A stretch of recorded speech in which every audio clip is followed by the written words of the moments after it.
Supervised machine learning requires labeled training data. And we, as researchers in this field, too often assume this data to be given, to be a fixed asset that cannot and does not need to be changed. But for many real applications, data acquisition is the crux, the most difficult aspect of putting machine learning into practice. So, how do you acquire labeled data?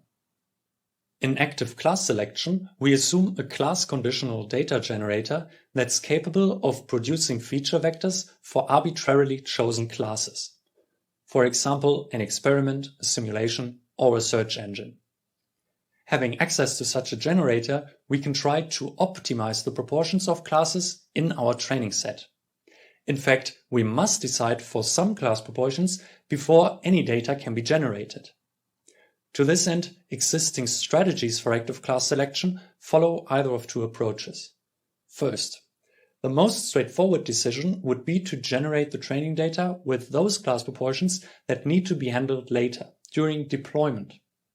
However, you do not always know the deployment class proportions precisely, which renders this approach unfeasible in many situations. A second approach is therefore to choose the training class proportions iteratively, based on the performance of some preliminary classifier. In spirit, the idea of performance evaluation, acquisition choice, and retraining is similar to active learning, but assumes a class-conditional data generator instead of an oracle. Unfortunately, the existing performance-based strategies completely ignore the deployment class proportions and therefore introduce label shift. This means that the training class proportions do not match the deployment class proportions and therefore degrade the performance of the resulting classifier. But isn't there anything between the two extremes of precise knowledge and full ignorance of the deployment class proportions?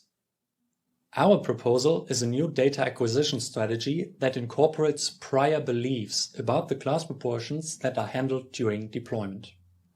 These prior beliefs can express arbitrary degrees of uncertainty, from total ignorance to precise knowledge.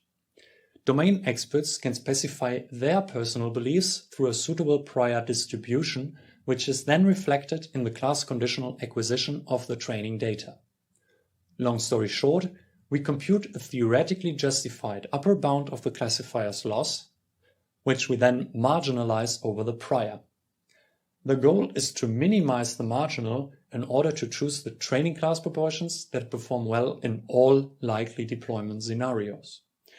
We approach this minimization with a gradient step that we take in each iteration of the data acquisition loop. Experiments suggest that this proposal indeed works well in practice.